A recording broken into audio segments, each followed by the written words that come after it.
Welcome to Team B's presentation of our managerial profile themes featuring Danielle, Michelle, and Jeffrey. We're going to introduce our managers and then discuss the three themes that we found in our case. First, to briefly discuss our three candidates and their professional experience. Danielle interviewed Daniel Kim, co-founder of Briggle Sagemont, a private equity firm that invests capital and provides strategic assistance to technical firms, specifically doing some mergers and acquisitions. Mr. Kim puts Briggle Sagemont team members on the board of companies as they transition these companies and provide the assistance that they need to move from a mid-range tech company to a higher-end company. He makes high-level leadership positions, hires, and recruits. Next up is Viv Lyles of the Charlotte City Council and Mayor Pro Tem for the City of Charlotte.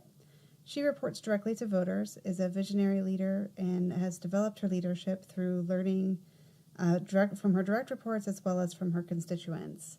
One of my favorite quotes from Ms. Lyles that Jeffrey had in his paper was, quote, "I think about what kind of city we need to be in the future and how do we get there. Best practices for the long term." Finally, we have Marshall Skelton of PPD. He's the Vice President of Human Resources, overseeing 19,000 employees across 56 countries. PPD is a research facility that works on a contract basis, providing consulting services on a billable hours schedule.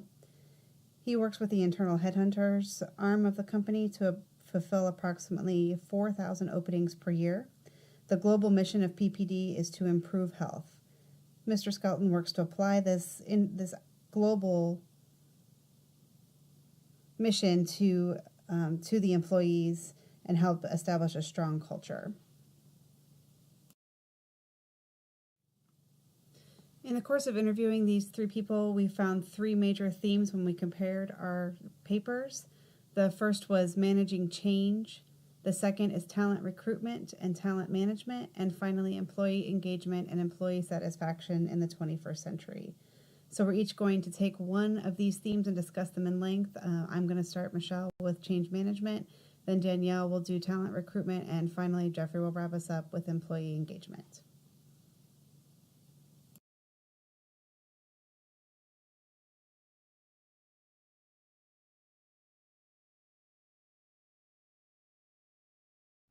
So the first theme our team discovered was change. While this was not a specific topic covered by any one interview, the dynamic nature of management of people and resources surfaced in each of the interviews. Each interview subject had a vested interest in continuous improvement. First, to start off talking about Mr. Kim of Briggle Sagemont. Much of Mr. Kim's work leads to buyouts and corporate restructuring. Therefore, Kim is a change agent in and of himself whose mere presence could symbolize change to the firm's employees and possibly cause some trepidation amongst the employees. As some buyouts could get pretty ruthless pretty quickly, Kim would expect even more resistance than normal under Cotter's 8-step model for change. I would suggest in his exit strategy discussions that they often undertake that they have a cohesive communication plan to assist the existing staff. Next, Ms. Viv Lyles of the City of Charlotte. She gave us a really great example of a change in a crisis situation. Jeffrey spoke with her at length about the riots that took place this past September and threatened to overtake the City of Charlotte. And just to briefly recap what had happened there was a citizen who was shot by a police officer, and the City of Charlotte chose not to release the video footage for a myriad of reasons, mostly because the investigating team had not had a chance to review them properly, and they didn't want to make them public just yet. So it caused riots. There was looting downtown. There were protesters coming in from out of town. The Black Lives Matter movement was involved and the like. So I don't want to trivialize this matter. This was a very serious incident for the City of Charlotte, but to take it into the context of the text from the week 9 of the lecture series, it kind of put Ms. Lyles and her fellow council members into a state of improv where they were making decisions on the fly for the safety of their police officers who report directly to the town council, as well as their citizens. So the city leadership was in a crisis situation. So under the Cotter's 8-step model, obviously urgency was first and foremost in everyone's mind. Securing everyone's safety was the top priority. They had to calm a dangerous situation while respecting the victim's family, the police, who were their direct reports, as well as the citizens' rights to protest. The next step in the 8-step process is guiding coalition. Ms. Lyle talked about the short-term triage of the situation, as well as the long-term community and police relationship plan that had to develop. So this is going to be an ongoing situation that we should see over for the next couple of years as the community seeks to heal from this incident. And then lastly, I'd like to talk briefly about Marshall Skelton of PPD. Change is a part of his executive role on the PPD team. Their industry is the biotech field and faces massive regulatory changes as well as industry challenges and growth challenges. So not only does he have to hire and prepare a team, bring in people that can adapt to the change, but they also have to do this across international boundaries. So it's not just the U.S. regulations they have to be worried about, but it's regulations all over the world as their clients also have shifting demands. He has a continuous improvement process with his senior leadership that they have to tackle a specific problem twice a year and work with the executive team to see it through. The very mission of PPD boils down to improving health, and this idea of improving health is something that Mr. Skelton has personally invested into implementing into the culture of PPD so that their own employees are epitomizing good health, and they have a world-class gym facility that they actually took me on a tour on while I was there to meet him, and you can tell it's personally frustrating to him that they have 1,100 employees here in Wilmington and only about 100 people use that gym regularly, and that's something that's bothersome to him, and he's really working to improve that so that all of the PPD staff and everything that the PPD community does is reflective of their global mission. So finally, in the Lewin's model, talks of unfreeze, benchmark, change, and refreeze. But the refreeze in these industries that we interviewed seems to be almost a luxury. These truly very dynamic organizations, the crisis situation in Charlotte, PPD with their constant changes, and then Mr. Kim with his purchases of technology companies and whatnot. How much can they afford that freeze period, and what does that actually look like in the real world? The reality is change is constant and necessary, which we've talked about in class, but on the other side of it, stabilization and security are also necessary for the employee's satisfaction. So balancing those two dynamics is something that our managers were struggling with every day. So next, to handle all this change, you need good people and you need to treat them well. So Danielle is going to discuss talent management.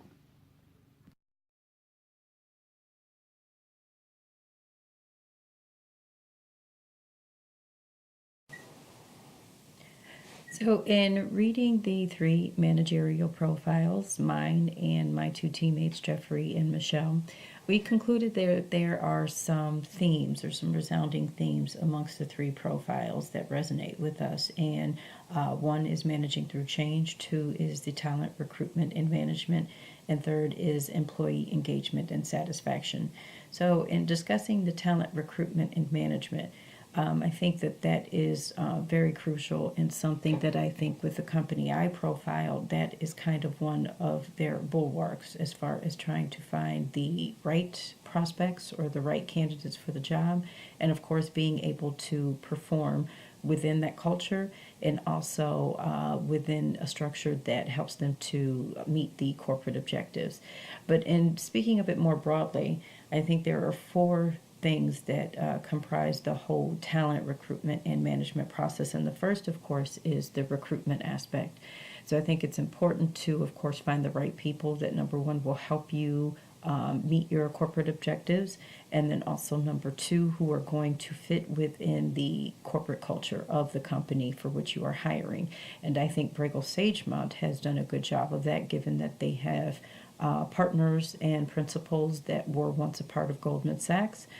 They have brought a very distinct culture to their private equity investment firm, and keeping with that, look for analysts, look for the vice presidents or the more tenured professionals to really help them in that team environment where they make these very crucial investment decisions and, really become somewhat fearful of making the wrong investment decision and losing money.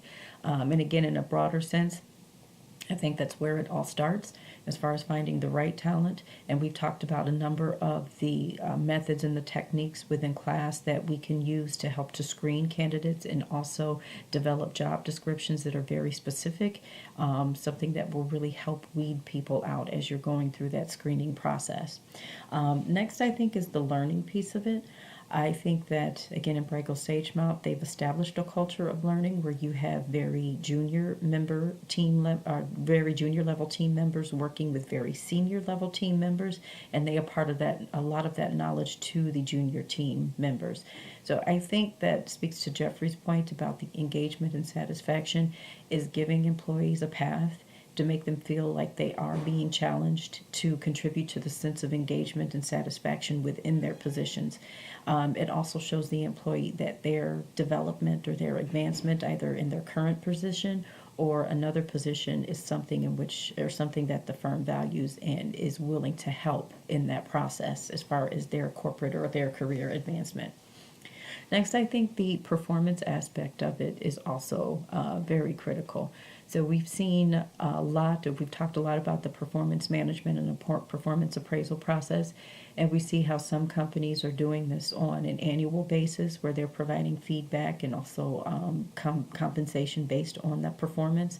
But we've also seen where we have a lot of companies who are doing away with that more formal procedure and process, and instead of doing it that way, are looking for more instantaneous feedback loops that will hopefully foster continued improvement and faster feedback or faster improvement amongst their employees.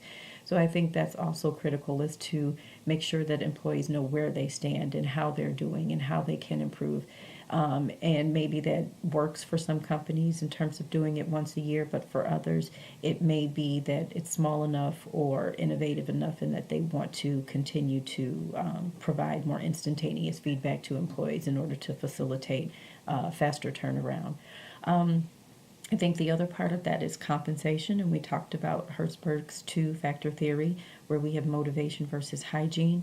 So compensation being one of the hygiene elements, and also a good working environment. Those are things that I think should just be covered. However, some employees don't do that, but I think in many of or in the companies that we profiled in the managerial interviews, that those seem to be things that are covered, and I think those are perhaps contributing factors to success.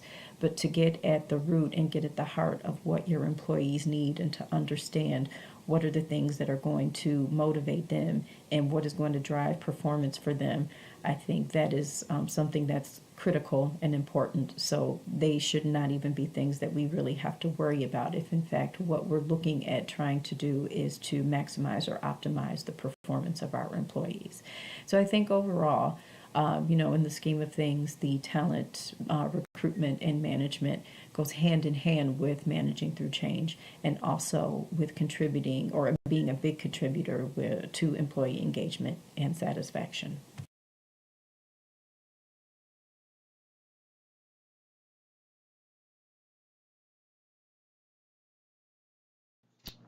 Another theme that was prevalent throughout our managerial profile interviews was the idea of employee engagement and satisfaction. Engaged employees are highly talented and motivated, and they expect just as much from the organization as the organization does from them. They want to be challenged, empowered, and they want their work to have significant meaning in the long run. However, a satisfied employee's criteria may differ completely from an engaged employee's criteria, whereas they may be content with just doing the bare minimum or maybe content with the security of the job position itself. Both of these are a function of effective management through strategic goals set by the organization. An organization that's in line with its HR practices, which includes hiring and the setting of job descriptions, coupled with proper leadership that pushes the employees, that challenges them, that gives them meaningful work, creates an environment where an employee feels engaged.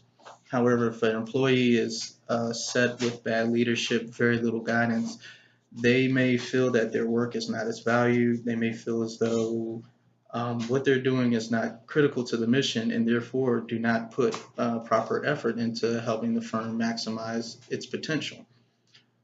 Um, in reading over the managerial profiles put together by my teammates, I started to notice that managers' experience definitely aligned with what we talked about in class. And I referred back to our job design exercise, in which we took a look at factors that judge whether or not an employee is engaged in the workplace, whether they're being challenged by the work itself, whether they're getting proper feedback from management, and how that fits all together into a score to determine how they feel.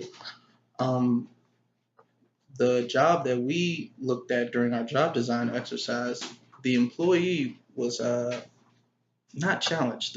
The job tasks were very entry level, I should say. And so the employee felt that they were wasting their talents. Their skill variety was very low. Task significance was very low. So in turn, the employee viewed this job in a very negative light. An effective firm takes their employees and they try to maximize that talent. And as we saw through some of the managerial profile interviews, and I'll definitely reach back to Danielle's interview, in which the firm that she reviewed and the manager that she reviewed, Mr. Daniel Kim, when they make investment decisions, the decisions are made as a team to include junior level analysts, more tenured principals and vice presidents and partners who come together and make a decision to push the firm forward. And so what that does is that empowers the junior level analysts, and it also gets them some notoriety with the higher and the senior level managers, so that they understand that everybody is a part of a team, and that if they feel that their work is valued and their voice is heard and valued just as much as the senior members of the team, that they can go forward and that they feel like they can put that extra effort and they see that paying off. Also, to talk about the satisfaction or employee satisfaction, my managerial profile interview with the mayor pro tem of the city of Charlotte, we discussed their hiring of a new city manager. And this came about as they gave an employee survey to city employees. And so the city employees came back and they were not satisfied at all with the direction that the former city manager was taking. Specifically, even the senior level employees and senior level leadership within the city were not very impressed and were not very happy with the direction that the former city manager was taking. So what the city council did and what the mayor did is that they took a step back and they valued the results from the survey and they valued the voices from the employees. And so to better align the strategic goals of the city and to better support their employees and to get the most out of their employees, they made the decision to go out and hire a new city manager with the idea in mind that, of course, the new city manager has to have the experience needed to run a city, but also had to have those intangibles to cultivate employees and to also empower and challenge so that everybody can grow in their positions.